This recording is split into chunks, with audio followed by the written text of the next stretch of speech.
The kettle hissed softly on the stove, steam rising lazily into the morning air as Chioma stood barefoot in the kitchen of a small, dimly lit apartment in Acacia. Her hands moved mechanically. One cracked egg, one sprinkle of salt, turn the yam, flip the toast. The air was filled with silence, the type that wasn't peaceful, but suffocating. On the couch Tund, her boyfriend of 4 years, lounged in a white vest and boxers, legs propped up on the edge of the sofa, scrolling absently on his phone. She could hear him chuckle, not at her or with her, but at someone else's voice through the speaker. A woman's voice. Sweet. Flirtatious. He didn't even mute it anymore. Chioma stared blankly at the sizzling frying pan and wondered what was left of their relationship besides shared rent and 4 years of her wasted silence. When she walked over with his plate, he didn't look up, just took it, nodded, and kept typing. She smiled bitterly and returned to the kitchen to pour her own tea, knowing fully well the moment she turned her back, he'd be laughing again at messages she would never be allowed to see. By the time she stepped into the office tower in Victoria Island, the weight of the morning had already bent her spirit like overwashed laundry. Damien, her CEO, brushed past her at the entrance with his usual air of indifference, speaking loudly on the phone in a tone that could slice concrete. She greeted him softly, respectfully. He didn't respond. He rarely did. He was tall, dark, well-groomed, always in a perfectly pressed black suit, but his face never changed, like it was carved from cold stone. Chioma had worked under him as an administrative assistant for 11 months, and in that time, he'd barely said more than 5 full sentences to her. His eyes didn't even scan people, they scanned results. She knew she was just another office shadow, unseen, unheard. She moved from desk to desk, sorting files, checking inventory, and confirming appointments for meetings she would never attend. Her desk was near the glass walls, where she could sometimes glance at Damien during meetings, his stern expression, the way people trembled when he entered. At first, she had found his presence intimidating. Now, it was just another kind of silence, different from the one she lived in. When lunchtime came, she sat alone in the break room, her spoon clinking quietly against a plastic container of leftover jollof rice. Her colleagues gossiped about one of the managers and a cleaner caught in the generator room, laughter echoing around her like music she didn't know the lyrics to. Chioma's phone buzzed. It was Tund. A one-line message. Don't forget to pick up my dry cleaning. No hi, no thanks, no how's your day? Just another instruction. She replied with a simple okay, and locked her phone. Her heart sank a little more. She wanted to matter to someone again. She wanted to feel like she still existed in someone's eyes, to be noticed, not used, not ignored, not invisible. But her world had grown smaller and smaller until her existence felt like walking through fog, always just behind what mattered. And in her tiredness that night, something reckless would be born. It started with a need, a burning, quiet ache that grew stronger each time Tund stared at another woman and acted like it was normal. That night, she sat alone in their small room while he laughed loudly over a video call with a girl who called him baby. He didn't bother going outside or even lowering his voice. He wanted her to hear. He wanted her to feel it. And she did. She sat by the window in her wrapper, hands curled around her phone, anger and desperation boiling into something she couldn't explain. She didn't want to cry again. She didn't want to beg him again. She wanted to remind him, or someone, that she was still desirable, still a woman. Her fingers hovered over the screen. She opened the messaging app. She typed, "I'll be at home naked. Just knock." A joke, a dare, a spark, a warning. She was about to press send to Tund when a loud burst of laughter from him and the other woman made her snap. She hit send, not even checking properly. It wasn't until a minute later, when she saw the notification that it had been sent to Mr. Obiaker, that the blood in her veins turned to ice. Her phone slipped from her hand and landed on the floor. No. She picked it up and stared in disbelief. It was there, delivered. No unsend button, no edit, no rewind. Damien Obiaker, her cold, arrogant boss, the last man on earth who could take a joke, had just received a message that could get her fired and disgraced. Her breath caught in her throat. Her chest tightened. She considered texting again to explain, but how do you explain that? Sorry, sir, I meant to send that erotic message to my cheating boyfriend, not you. She turned off her phone and held it to her chest, as if praying could erase it. It was past midnight. Maybe he wouldn't check until morning. Maybe he'd ignore it. Maybe she would wake up and this whole thing would be a dream. But it wasn't. At exactly 7:46 a.m. the next morning, Chioma's office phone buzzed. It was a call from the executive floor. The receptionist said 2 words in a clipped tone. He said you should come up. Now. Chioma's throat dried instantly. She stood slowly, legs weak, heart pounding. Every step up the stairs felt like walking toward her own execution. She tried to breathe, to think of what to say, but her head was blank. The world outside the elevator turned cold the moment the metal doors opened. His office door was open, a rare thing.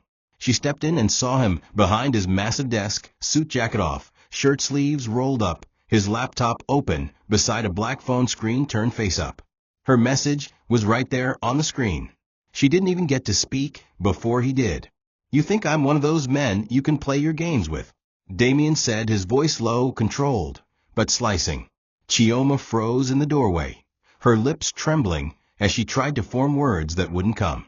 He stood up slowly, every movement deliberate. He was tall, commanding, and he walked around the desk without breaking eye contact. Do you think I find that funny? He asked again, stopping just inches from her. She shook her head quickly, whispering, It was a mistake, sir. Her voice cracked. It wasn't meant for you. Her eyes welled, and she instinctively stepped back. But he didn't follow. He simply picked up his phone, read the message aloud again, word for word, and placed it gently back on the desk. You'll do your job. You'll keep it professional. And you'll never ever try that kind of nonsense again, he said, his tone clipped and icy. Or you're gone. Chioma couldn't speak. Her mouth opened, but no sound came out. Her dignity was splintering inside her chest like shattered glass. She wanted to cry, to melt into the ground, to disappear completely. Damien watched her, not angrily now, but coldly, curiously. Like he was trying to see what kind of woman would dare send a text like that to someone like him. That will be all, he said finally, turning away and walking back to his desk. She fled. Down the stairs. Past the receptionist. Into the empty restroom. She locked the stall and let out the breath she'd been holding since the night before. She leaned her head against the cold tile wall and allowed the first tear to fall. Shame burned deeper than anything she'd ever felt. Not because he scolded her. Not because of the threat. But because, for a split second, when he stood so close, she wasn't thinking about losing her job. She was wondering what it would feel like if he actually did knock. But she buried that thought deep. She wiped her face and returned to her desk like nothing happened. For the rest of the day, she worked like a robot, speaking to no one, looking at nothing, feeling like everything inside her was slowly caving in. But one thing disturbed her more than the message, more than Damien's warning, more than the panic. It was the way she felt his eyes on her the rest of the day. Not obviously, not directly, but she knew. She could feel it. Whenever she passed his glass office or turned to make a copy, there was a heaviness behind her, like something or someone had started watching her in a way that was no longer professional. And it terrified her more than she was willing to admit. The days that followed were heavy with silence, but it wasn't the same kind of silence Chioma was used to. It was charged now, like invisible wires had been strung through the air around her desk. Damien didn't speak to her, not directly. But he watched. She would feel it when she passed by the glass walls of his office, his eyes following her, measuring her, not in a flirtatious or playful way, but with something far more unsettling, focused curiosity. He wasn't just looking at her body or the way she moved, but studying her, watching how she folded papers, how she bent to pick up files, how her face tightened when she read tense emails. It felt like he was peeling her apart without touching her. Chioma, on her part, worked quietly, quickly, doing everything to avoid drawing attention. But no matter how she lowered her voice or avoided eye contact, she knew he saw her now. She didn't know whether to feel exposed or acknowledged. For the first time in months, someone was paying attention, but it wasn't the man she wanted it from. Tund had grown even colder. It was like something inside him had snapped and reshaped itself into apathy. He came home later than usual. He barely touched her anymore, not even in lust, just indifference. If he did touch her, it was quick, rough, like checking off a task on a list. When Chioma tried to talk about her week, he would grunt or scroll through Instagram. She once mentioned how stressful the office had become, hoping for a little warmth, a little comfort, but he waved her off with a muttered, "You always find something to complain about." When she offered to cook his favorite yam porridge, he said he'd already eaten outside. The small hurts piled like bricks on her chest. There was no shouting, no dramatic betrayal, just the slow, cold bleeding of something that used to be love. Yet she couldn't walk away, not because of dependency, but because this was the only love she'd known for years. She kept hoping that if she stayed long enough, the Tund she fell in love with would return. Maybe it was her fault, she reasoned. Maybe she had changed. Maybe she didn't laugh enough, smile enough, kiss enough. Maybe Damien's accidental intrusion had infected something fragile. And so she moved through her days with invisible bruises layered under her makeup, and a smile she wore like armor. One Thursday evening, as the office slowly emptied, she remained behind to finalize a document for a client. Damien was still inside. She could feel him. She didn't expect him to call her, but he did. His voice on the intercom was flat. "Chioma, my office. Now." She entered carefully, clutching her notepad, expecting another scolding. Instead, he motioned for her to sit across from him. He stared at her, not the way men in bars did, but the way a sculptor might look at raw stone. "You're too quiet," he said plainly. "That's dangerous." She said nothing. He leaned back. Quiet people keep secrets, or they suffer in silence. Chioma didn't respond. She didn't want to give him anything to use. But inside her chest, a door creaked open.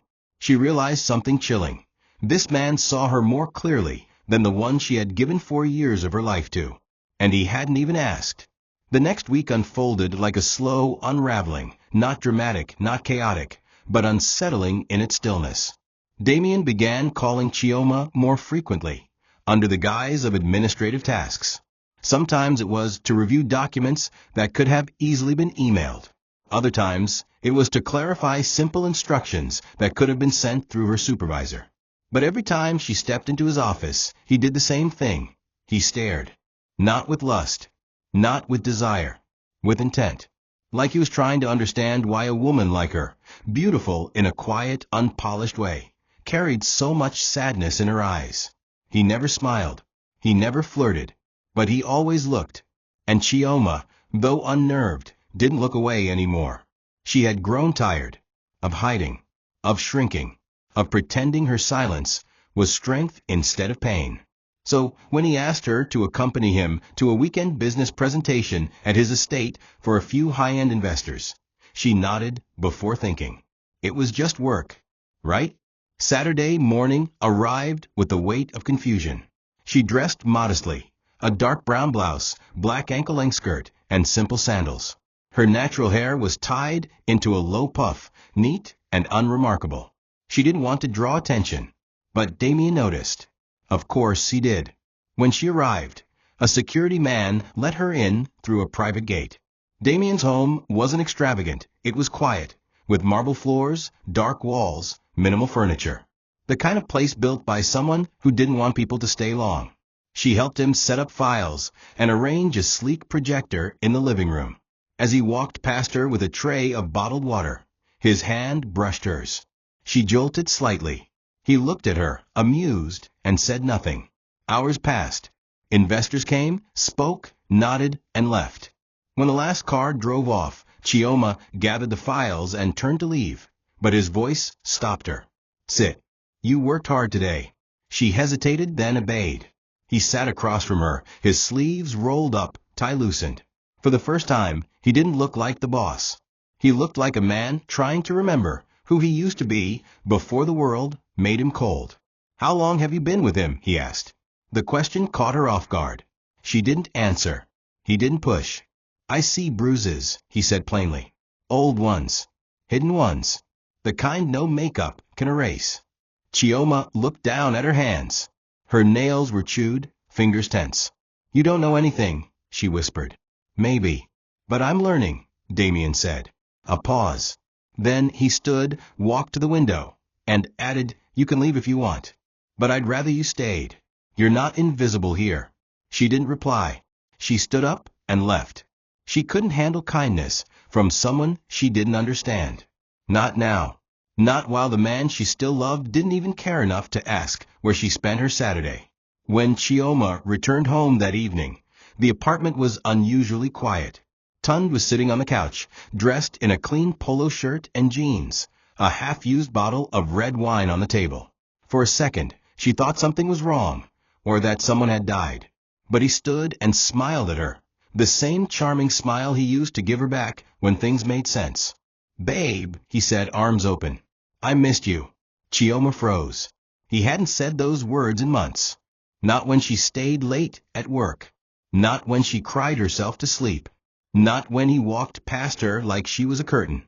He walked over and kissed her cheek, then added, I booked us a table at Empress. Dress nice. Let's talk. No explanation. No apology. Just a command wrapped in affection.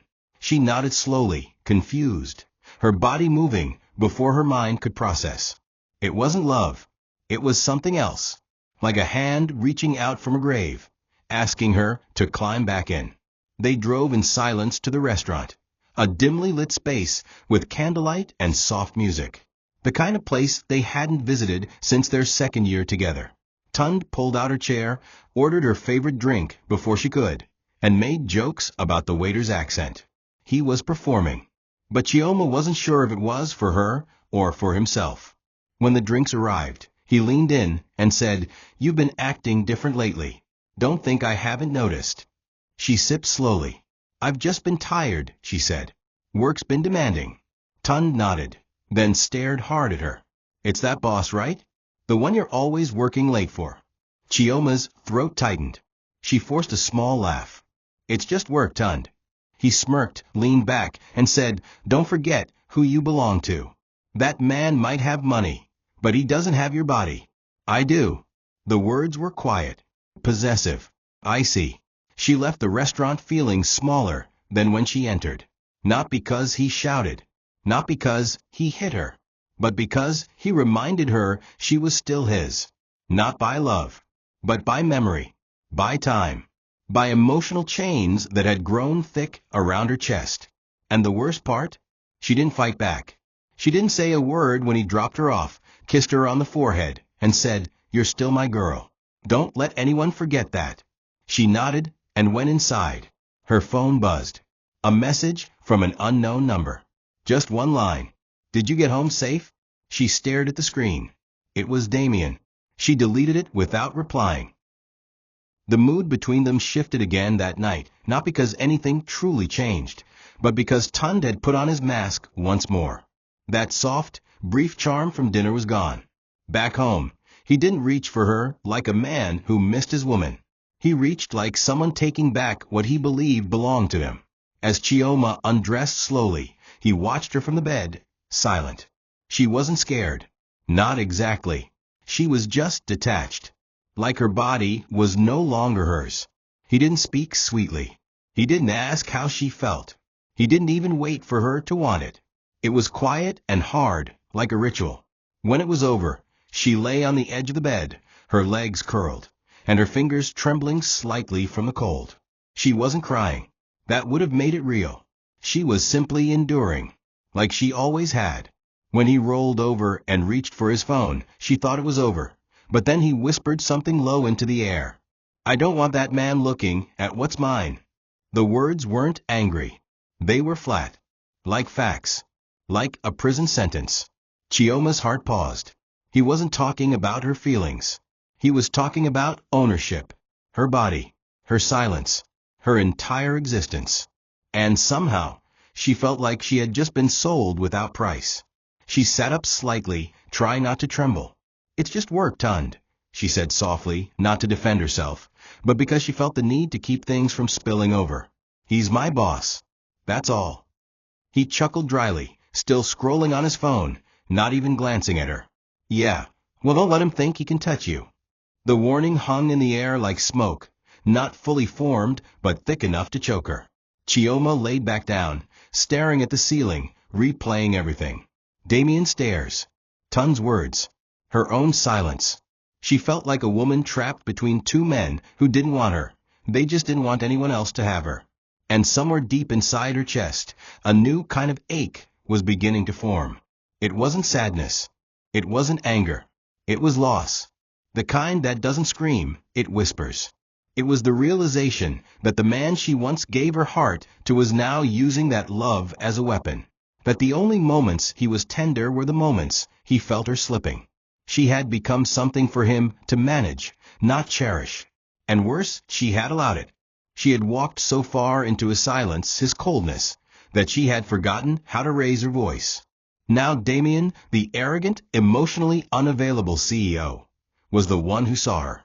Not perfectly, not kindly, but clearly.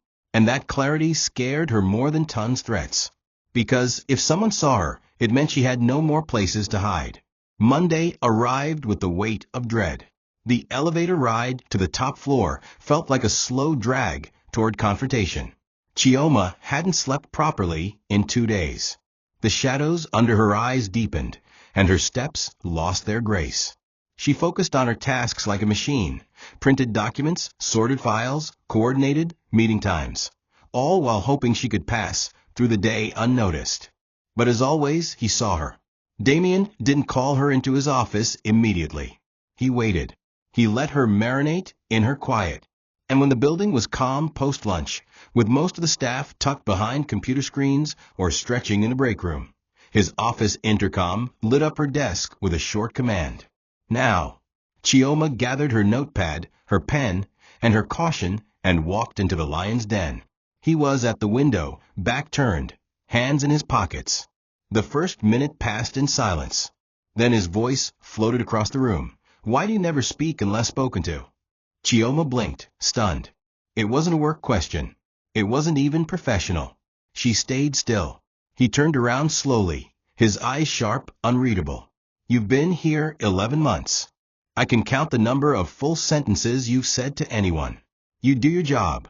You vanish. You take pain like a soldier. What exactly are you hiding?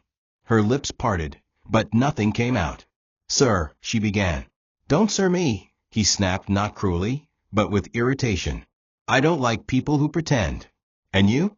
You're bleeding all over my office in silence. The statement cracked something deep inside her. For a moment, she forgot her fear. Her voice, trembling, finally broke through. You know nothing about me. Damien stepped closer, but not threateningly. No, but I know survival when I see it, and I see it all over you. The room pulsed with tension. Chioma's breath was shallow. Is this about that message? She asked finally. Still. Damien raised an eyebrow. No, this isn't about a stupid message. This is about you walking around like a ghost in a body you don't even want to defend. She didn't reply. She couldn't. No one had ever spoken to her like this, not in a way that cut through the fog. Tund always made her doubt herself, twist her truths, bury her needs. Damien, he was confronting her, without touching her, without even asking for her story. And that felt dangerous, because it meant he could undo her carefully built numbness with only his words. This conversation is over, she said, more to herself than to him. She turned to leave, but as she reached the door, he said something that she would carry like a stone for days. Strength isn't silence, Chioma. Sometimes it's just fear in disguise. The slap came quickly. 1 second, Chioma was stepping out of Damien's car, after a late emergency meeting. The next, Tund was dragging her by the wrist toward the corner of the compound, shouting incoherently. You're really pushing me, he spat. You think I don't see what's going on? His hand cracked against her cheek before she could explain, before she even had the breath to say she hadn't done anything wrong. Her vision blurred. She didn't scream. She didn't hit back. She just stood there, stunned, her palms slowly covering her stinging face. And that was when he broke down. As always, the tears, the begging, the shaking hands. The "I'm just scared of losing you" routine. He dropped to his knees right there on the gravel, kissed her stomach like it was holy ground, and cried into her blouse. And because it was familiar, because it was all she knew, she knelt down too, hugged him, whispered, "I forgive you." Again. In the morning, she powdered the bruise carefully, like a skilled artist. She wore a scarf that matched her blouse perfectly and told herself it looked fashionable. At work, no one noticed. Not the other assistants. Not her supervisor. Not the receptionist, who always complimented her shoes. But he noticed. Damien didn't say a word. Not that day. Not even a glance that others would catch. But Chioma felt it. The brief pause when she handed him a file. The way his hand lingered an extra second over hers. The silence that wasn't empty. It was screaming. She wanted to look up. She wanted to say something. But she was afraid of what would happen if he knew everything. What if he stopped being curious? What if he saw her as broken? She needed her job. She needed the quiet. And above all, she needed someone to not walk away, even if they didn't understand her. That night, Tund came home with pastries and a movie downloaded on his laptop. He acted normal, like he hadn't hit her, like her silence had washed it all away. And maybe it had. Maybe she had helped him scrub the blood from the walls by pretending nothing happened. She laughed at the movie, ate a little, sat beside him when he asked her to. But as he drifted to sleep, mouth open slightly, fingers still clutching his phone, she stared at the ceiling. Her cheek still throbbed. Not from the slap anymore. From what it meant. And outside, in another part of the city, a man she barely understood sat alone in his office, staring at his phone screen, wondering why someone who looked like her never spoke unless she was hurting. The confrontation came suddenly, not with shouting, not with fists, but with stillness. That morning, Chioma had barely finished dressing for work when Tund appeared at the bedroom doorway, his arms folded and a strange coldness in his eyes. He watched her as she adjusted her blouse in the mirror, and after a moment he said, "You're dressing differently now." She turned, confused. "It's just a blouse," she replied. "You never used to wear makeup to work," he added, stepping forward. Chioma blinked. She wasn't wearing much, just light powder and gloss. But she didn't argue. Not yet. He sat on the edge of the bed, elbows on his knees, then looked up at her with that old fake softness he used to reel her back in. "You know I love you, right?" he said. "Even when I mess up, I never stopped loving you." Chioma nodded cautiously, her chest tightening. "I know." He stood, walked to her, and brushed a hand down her arm. "Then quit the job," he said, like he was asking her to hand him the remote. Her heart sank. She took a slow step back. "Tund," she began, but he raised a finger. "Don't start. I'm not saying this to punish you. I'm saying it because I know what that man is doing." His voice dipped, calm but cutting. "You think I don't see it? How you come home with that faraway look. How you don't even flinch when I touch you anymore. You think I don't know he's putting ideas in your head." Chioma clenched her hands into fists. "It's a job. That's all it's ever been." Tund scoffed and turned away. That's what women say when they're planning to leave. When they've tasted something that makes them think they deserve more. He looked back at her, eyes narrowed. "If you love me, you'll resign. Stay home for a while. Rest. We can start planning our future. I don't want to compete with him anymore." His voice trembled just slightly, the way it always did when he sensed he was losing control. Chioma didn't respond. Not immediately.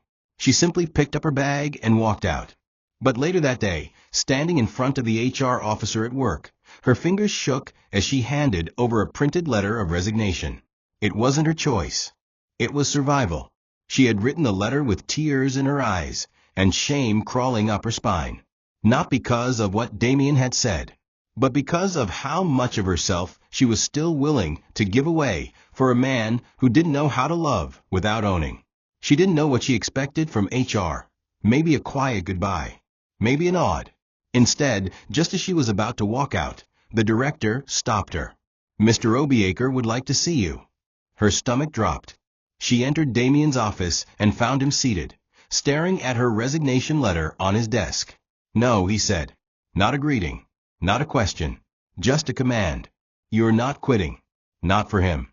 She didn't respond. Her throat burned with embarrassment and fury. Damien stood slowly and walked toward her. He's not scared of losing you. He just doesn't want anyone else to see your worth. Chioma blinked hard, holding back tears. Then Damien added, his voice low, I'm not letting you disappear for his comfort. That was the first time she realized this man wasn't just watching. He was waiting. The days that followed were unlike any Chioma had known since starting at the company. There was a strange shift in the atmosphere, not in the office as a whole, but in the way Damien began to relate with her. It started subtly. He would call her into his office with no specific task, just vague instructions. Sit, help me sort this, check the numbers again. Then he would stare, openly now, while she worked in silence. Not predatory, not even seductive, just intense. He studied the tension in her shoulders, the tremble in her fingers, the way she flinched when his voice rose slightly on phone calls. And though she never confessed it aloud, Chioma knew he had figured her out. Not through words, through her silence, through her exhaustion, through the way she walked like she was always expecting something to hit her. Damien never brought up the resignation again. He just tore it up in front of her and said nothing. That gesture alone spoke volumes. He was keeping her, not as a possession, but as someone he refused to lose to another man's damage. Every time she left his office, her heart pounded in her chest like she had just survived something dangerous. She wasn't falling for him. Not yet.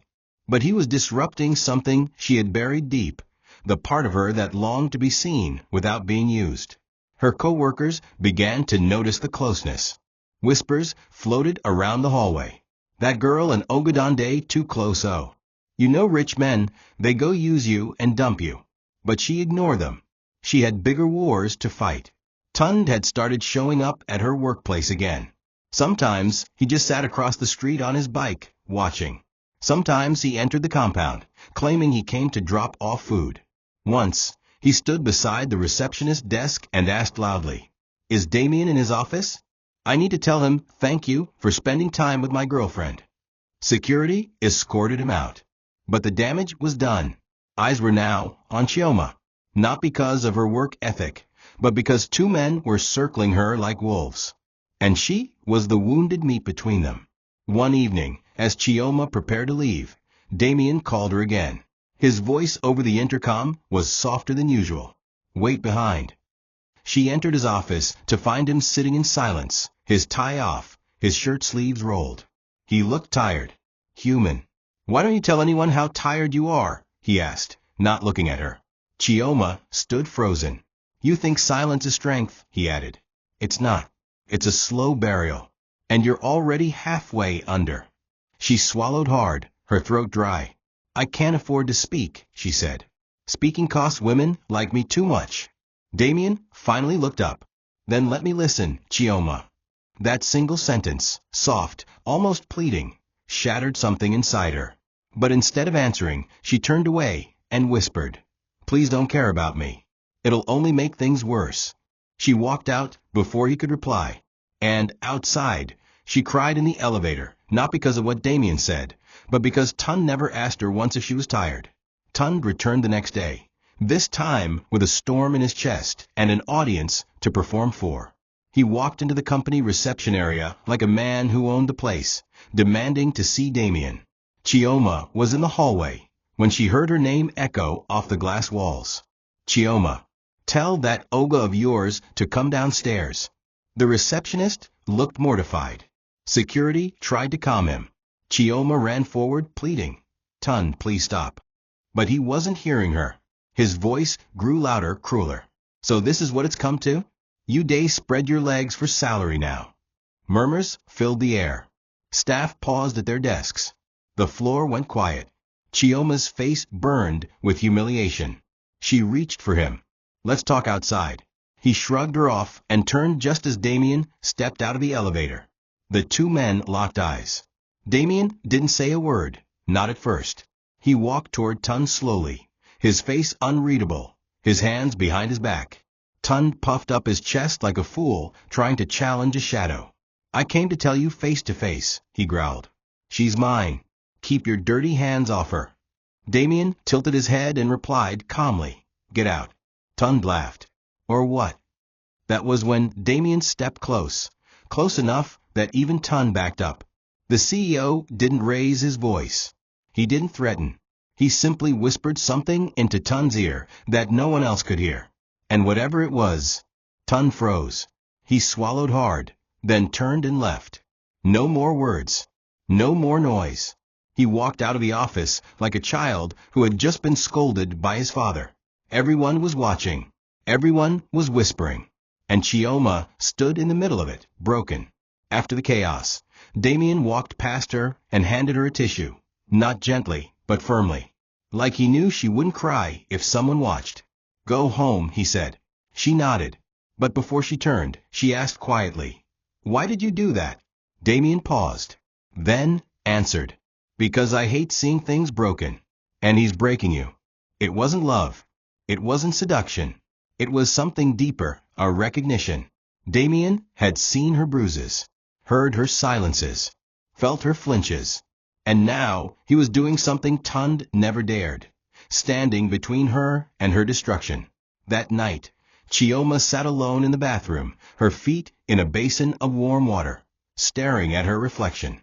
For the first time, she whispered the thing she had always been too afraid to say out loud. "Maybe I don't love him anymore." And the silence that followed felt like freedom. The rain came down in sheets that Friday night as Chioma stood by the gate of her street, her umbrella shaking in the wind, waiting for a tricycle that refused to appear. She had stayed late again, not because of Damien this time, but because she couldn't bear the idea of going home. Home, lately, had become a war zone without shouting. The kind of quiet battlefield where love had been replaced by surveillance. The kind where every smile felt like a test, every silence like a trap. When Damien offered to drop her off earlier in the evening after a last-minute review, she declined. But as the storm intensified, and she realized the road was flooding, she hesitated, then called. The phone didn't ring long. "I'm on my way," he said, before she even explained. And 20 minutes later, his black SUV pulled up beside her, headlights cutting through the downpour like searchlights in the dark. The ride was almost completely silent, but not uncomfortable. Chioma sat beside Damien in the back seat, her arms crossed tightly as if holding herself together. Damien didn't speak. He didn't ask why she was out there or why she hadn't taken the offer earlier. He just looked ahead, his jaw clenched, his energy quiet but deeply protective. As they approached her street, he finally broke the silence. "You shouldn't have to choose between rain and safety." She turned to him, her lips parted slightly, but no words came out. He added softly, "Next time, just call me first." That first clung to her heart. She wasn't used to being considered in someone's plan. When the car pulled to a stop in front of her compound, she reached for the door, but paused. Their eyes met in the dark cabin. And then, slow, hesitant, like someone reaching out for something forbidden, he touched her cheek. Gently, not possessively, not seductively, just present. His thumb brushed lightly against her face, lingering. She didn't move. She didn't flinch. She just stared at him, her breathing shallow. Then, just as suddenly, she pulled away and opened the door. "Good night," she whispered, and left before she did something she wouldn't recover from. Inside her room, she sat on the edge of the bed for a long time, staring at nothing. The touch had burned into her skin like a brand. Not because it was inappropriate, but because it wasn't. It had been safe. It had been the exact opposite of Tund's roughness. No demand, no entitlement, just attention. And that terrified her, because it meant she was starting to want something else. Not luxury, not status, just peace. And it wasn't coming from the man she had sacrificed 4 years of her life to. It was coming from the man she had once feared, the man who had unknowingly shown her that love didn't have to hurt to be real. Chioma didn't tell Tund about the ride home. She knew what he would do: accuse, threaten, twist her silence into confession. He always did. Instead, she walked into the house that night like nothing had changed, like her skin wasn't still buzzing from Damien's touch. But something had shifted. something quiet and irreversible. She couldn't look at Ton the same way anymore. She couldn't laugh at his fake apologies or force herself to respond when he made empty promises. That night, when he asked her what she wanted for dinner, she said nothing.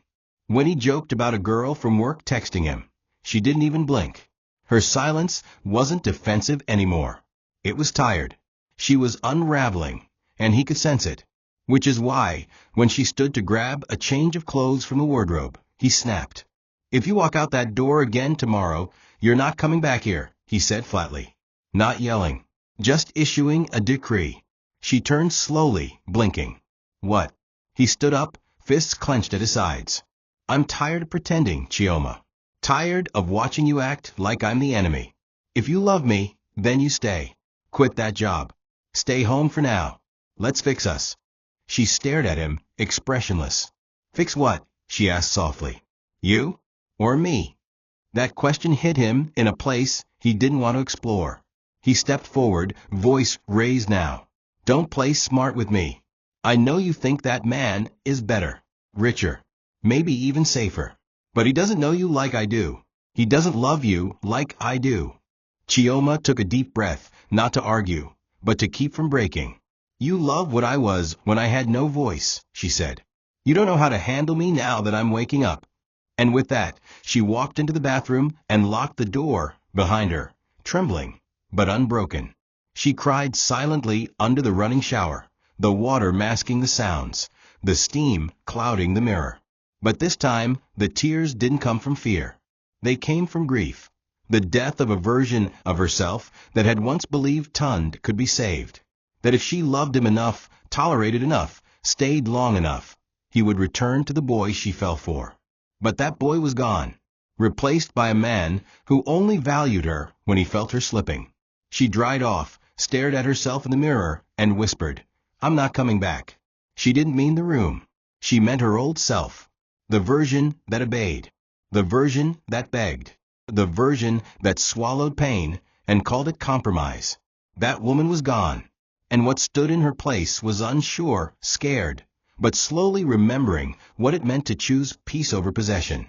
The next morning was filled with a silence, so dense it pressed against the walls of the apartment. Tun didn't speak. Neither did Chioma. They moved around each other like ghosts, two people tethered by history, not love. When she picked up her bag to leave, he didn't stop her. He didn't remind her of his ultimatum. He simply muttered, "Don't forget your key." And that quiet resignation unsettled her more than his usual rage. She left without looking back. At the office, she buried herself in spreadsheets and call logs, hoping to disappear again. But the tension followed her. Damien didn't call her in until the very end of the day. When she entered, he was by the window again, back to her. "Close the door," he said. She did. He turned. "Are you okay?" That question almost broke her. She nodded, but her eyes betrayed her. He walked toward her, not quickly, not gently, just deliberately. When he stood in front of her, he didn't touch her. Not at first. He just looked at her, really looked. And then, slowly, he reached for her hand. Not forcefully, just a question wrapped in movement. She didn't pull away. He stepped closer, her breath caught in her throat. And when his other hand rose, not to grab, not to grope, but to trace the outline of her jaw, she closed her eyes. She didn't stop him, didn't speak, didn't run. Their foreheads almost touched. His lips brushed against hers, not fully, just enough to taste the tension. And that was when she stepped back, breath shaking. "I still love him," she whispered. Damien nodded once, slowly. "Even if he's breaking you?" She nodded too. "Yes. But I don't know how much longer I can carry that love." He didn't touch her again. He simply said, "Then when you put it down, I'll be here." Chioma left his office, feeling hollow and full all at once. There had almost been a kiss. Almost. But it wasn't about desire. It was about understanding, recognition. She sat in her room that night and stared at her phone. Tun hadn't called, hadn't texted. And for the first time in years, she didn't feel the need to chase him. Didn't feel the urge to prove her loyalty or fix his moods. Instead, she replayed the moment Damien had almost kissed her, the restraint, the patience, the stillness. And she realized that maybe love didn't always arrive loudly. Sometimes it waited at the edges, asking nothing, except that you don't shrink anymore. The lie came on a Tuesday morning, wrapped in silence, and delivered with the ease of a man used to playing with fire. Tund hadn't slept in the house the night before. Chioma hadn't asked where he was. She no longer had the strength to beg for explanations. But that morning, when he finally walked in, he didn't wear his usual armor of arrogance. He looked uncertain, like a man trying to brace himself for a storm. Chioma was folding laundry on the floor when he sat beside her and spoke without looking at her. "Chioma, I made a mistake." Her hands paused mid-fold, her heart skipping, but she didn't speak. He continued, "There's this girl. It didn't mean anything. I didn't plan it. But she says she's pregnant." The words echoed like a scream inside her ribcage. Not because she was surprised, she wasn't, but because of how calmly he said it. Like it was a parking fine, a traffic mistake. Like it didn't burn through everything he claimed they still had. Chioma rose slowly to her feet, pressing the towel she was folding against her stomach, as though to keep herself from vomiting. "How far along is she?" she asked, her voice low and trembling. Tund stood, rubbing the back of his neck. "I don't know. She might be lying.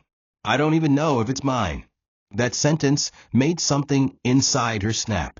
He didn't come to confess. He came to manage damage, to keep her tethered. "So why tell me?" she asked.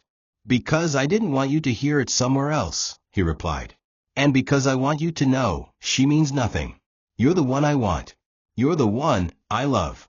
Chioma stared at him, eyes wide, breath uneven. And then, for the first time in a long while, she slapped him. Not out of rage, not even out of pain, out of exhaustion. He didn't react. He just stood there, eyes watering. "Chioma," he whispered, "I know I keep failing you, but I don't know how to stop. You're my home, and I know I've burned every room, but I can fix this." And that stupid empty promise broke her all over again, because a part of her still wanted it to be true. So when he leaned in to kiss her, she let him. When he knelt down and held her waist like a sinner begging for mercy, she let him. And when he cried into her lap and said, "Please don't leave me," she wept too. Not for him, for herself, for the girl she used to be, for the woman she had become, for the ache of holding on to someone who only remembered how to love her after hurting her. And after he left the room to take a call, Chioma walked into the bathroom, fell to her knees, and vomited, not because she was sick, but because her soul couldn't carry this weight anymore. She looked into the mirror, eyes red, lips trembling, and said to her reflection, "He got someone else pregnant, and I still let him kiss me. What does that say about me?" It wasn't immediate, but it was coming. The control, the cage, the final attempt to break her spirit. The next day, Chioma was getting ready for work, applying light makeup in front of the mirror, when Tund's voice sliced through the quiet. "Where are you going?" She paused, confused. "Work," she answered. He stepped into the room, arms folded. "You're not going anywhere." Her heart froze. She turned slowly. "Excuse me." He walked past her, grabbed her handbag from the table, and tossed it onto the bed. "You're not going back there," he repeated. "I told you I can't compete with that man anymore. And now you're carrying yourself like you belong to him. I can't allow that." The calmness in his voice was more terrifying than shouting. Chioma stepped toward the door, but he moved faster, bolting it shut with the key and slipping it into his back pocket. "You want to leave? You'll have to fight me first," he said. And just like that, the house she had once called home became a prison. Chioma's voice cracked with disbelief. "Tund, open the door. Right now." He sat on the edge of the bed and crossed his legs. "You've changed. And I don't blame you. That man gives you eyes I don't. He gives you safety I can't. But you're mine, Chioma. I've invested too much in you to let you go." Her hands trembled. "You don't own me," she said. "You never did." But even as she said it, her body betrayed her. She was scared. Not of him hitting her, but of him not letting her go. He pulled out her phone from his pocket and waved it mockingly. "You won't be needing this today." She stared at him for a long time, the rage building like thunder behind her ribs. And then, without warning, she walked into the kitchen, opened the cutlery drawer, and gripped a knife, not to attack him, but to threaten herself. When she returned, blade pressed gently to her arm, he panicked. "Chioma, what are you doing?" she whispered. "Open the door, or I swear I'll bleed all over this house." He opened it, not because he respected her, but because he feared the chaos she could bring if she stopped playing the quiet girl. She ran out barefoot, tears mixing with the dust on her cheeks, phone still missing, dignity torn. The Okada writer she begged for help didn't ask questions. He just drove.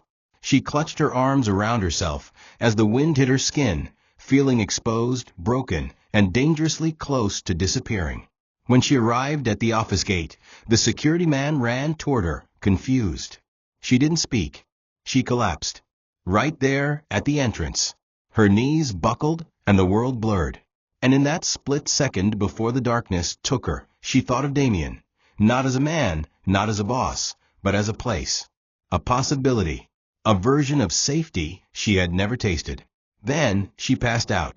When Chioma opened her eyes, everything was white. The ceiling, the sheets, the fluorescent light humming above her. She blinked against the brightness, her head pounding, her throat dry. Her vision cleared slowly, and the first thing she saw was Damien, seated beside her bed in a visitor's chair, his tie undone, eyes bloodshot from lack of sleep. For a moment, she thought she was dreaming. He didn't look like a CEO. He looked like a man on the edge. When he noticed she was awake, he didn't speak immediately. He just exhaled deeply, rubbed his face, and whispered, "You're safe." She turned her head slowly, swallowing hard. Her entire body ached. How long have I been here?" she asked. "Overnight," he replied. "You collapsed at the gate. Security carried you in. I had the medic set up a temporary station upstairs." She blinked slowly. Why are you here?" Damien looked at her like she'd just asked why the sky was blue. "Because you didn't deserve to collapse in silence." For hours, he stayed beside her. He didn't ask questions. He didn't pressure her. He simply sat, like a sentry, like a shield. When she drifted in and out of sleep, he read a file quietly. When she groaned from pain, he pressed a cold cloth to her forehead. When she muttered in her sleep, he didn't listen with curiosity. He listened with grief. Because now he saw the full picture. The bruises. The hollowed eyes. The forced smile. All the signs he had noticed before, but now confirmed. At one point, she turned to him and whispered, "I don't want to go back." He nodded. "Then don't." That was it. No promises. No pressure. Just permission. The kind of permission no one had ever given her before. And that mattered more than any grand rescue.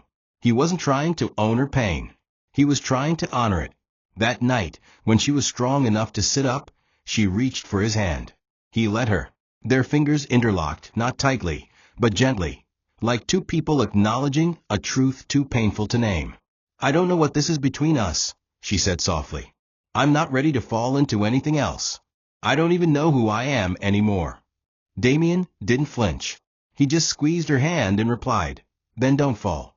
Just rest." And in that moment, for the first time in a long time, Chioma did something she hadn't done in years. She closed her eyes and felt safe. The knock came just after the rain started, soft, almost embarrassed, like the fist behind it wasn't sure it still had permission to knock. Damien and Chioma were seated in the small private lounge of his estate where she'd been resting since her collapse. Her feet were tucked under a blanket, her head leaning against a pillow, and Damien was beside her, reading in silence, not as her boss, not as a man trying to win her, but simply as someone holding space. When the knock came again, a little harder, Damien stood, walked to the door, and opened it. Standing there, drenched, desperate, unshaven, was Tund. His eyes were bloodshot.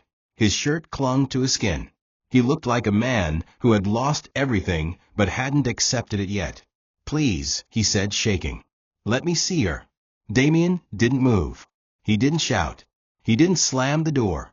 He just stared at the man whose destruction had pushed Chioma to collapse. "You shouldn't be here," Damien said coldly. But Tund stepped forward. "She's mine," he said, almost pleading. "I made mistakes. I've hurt her, but she's still mine. The word stung, not just because of the entitlement, but because a part of Chioma still remembered when that voice once made her feel chosen. From the couch, she stood slowly and walked toward the doorway. "Let him speak," she said softly. Damien looked at her, then stepped aside. Tund dropped to his knees on the tiles. "Chioma," he began, voice cracking. "I swear to God, I'm done with all the other girls. That pregnancy was fake. She just wanted money. I didn't know how to handle you changing. You were mine, and then you started pulling away. I panicked. But I see it now. I see what I've done. I'll do anything to get you back. Just come home. I'll go for counseling. I'll quit drinking. He kept listing promises. Desperate ones. Hollow ones. Familiar ones. Each one echoing through her like a bell tolling for the dead. And when he was done, Chioma didn't speak for a long time. The room was filled with the sound of rain and heartbreak.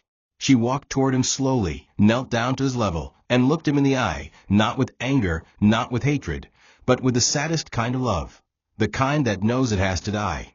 "Tund," she whispered, "I gave you everything. Years. My silence. My body. My hope. And every time I begged you to see me, you looked away. You only remember how to love me when someone else starts to." He tried to interrupt, but she shook her head.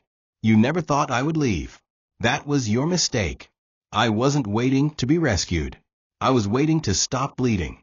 She stood and walked back to Damien without looking back. Tund stayed on his knees, the rain pouring through the open doorway. The man who thought he couldn't lose her had. The following days were quiet. No calls from Tund. No messages. No drama. It was as if he had finally accepted what Chioma had whispered to him that day. She wasn't coming back. Damien gave her space. He didn't pressure her to stay in his house or make declarations. He simply allowed her to exist, quietly, safely, without conditions. For the first time in years, Chioma felt herself breathing fully. She wasn't healed. She wasn't whole. But she was waking up. She started sitting by the window in the mornings with tea in hand, thinking. Not about men. Not about relationships.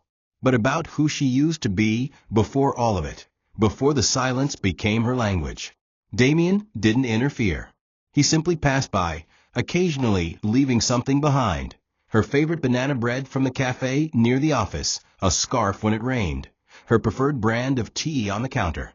Nothing loud, just presence. One evening, she stood at the door of Damien's office in the house, watching him work. His brows furrowed, sleeves rolled, tie loosened. He was scribbling edits on a printed contract, unaware of her gaze.